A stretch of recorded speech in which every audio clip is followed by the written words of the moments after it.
Hello guys, punta ako sa labas, bibili ako ng milk, ng fresh milk. Wala yung mga tambay dito Diyan yan sila nagtatambay Ito pala yung view ng bahay namin. Yan, malaki. Bibili ako ng fresh milk kasi wala ng fresh milk. Dito yan sila nagtatambay Dito sila. Ito kasi yung barbecuehan. Magbubok ka lang dito, tapos pwede ka na makapag-barbecue dyan. Kailangan, kinakalbutan mo, kailangan mag-book ka kasi hindi ka makakapag-barbecue dyan pag hindi ka mag-book.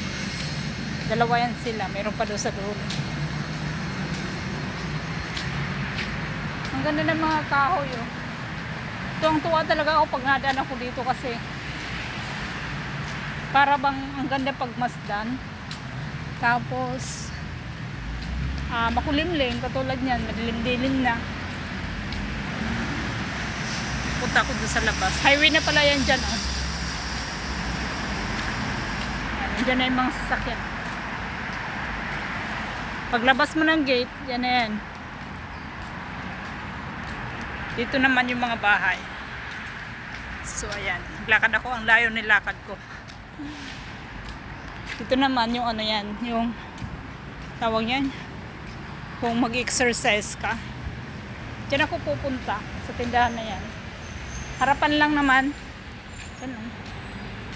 Dating 7-Eleven yan.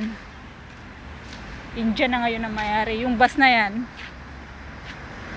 117 papunta ng Katib yan.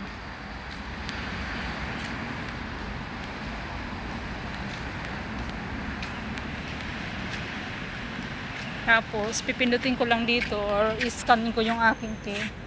Ayan. Bubukas na yung gate. Uy, bakit hindi na bukas?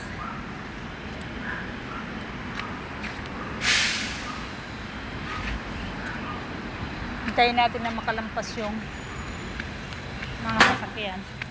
Baka banggain tayo. Yun. May sasakyan nga dumating. Bilis na sasakyan sa likod Ayan, wala naman sasakyan dito kaya tumawid na. Tapos yan, dito na ako. Ayan yung yung grocery na pupuntahan ko. Ay, may aso doon. Ito ang aso. Ayan yung bus. Hindi pa nakarating hindi pa nakaalis yung bus. Ayan. So dito ako pupunta, bibili ako ng fresh milk. Ayan. So nandito na ako.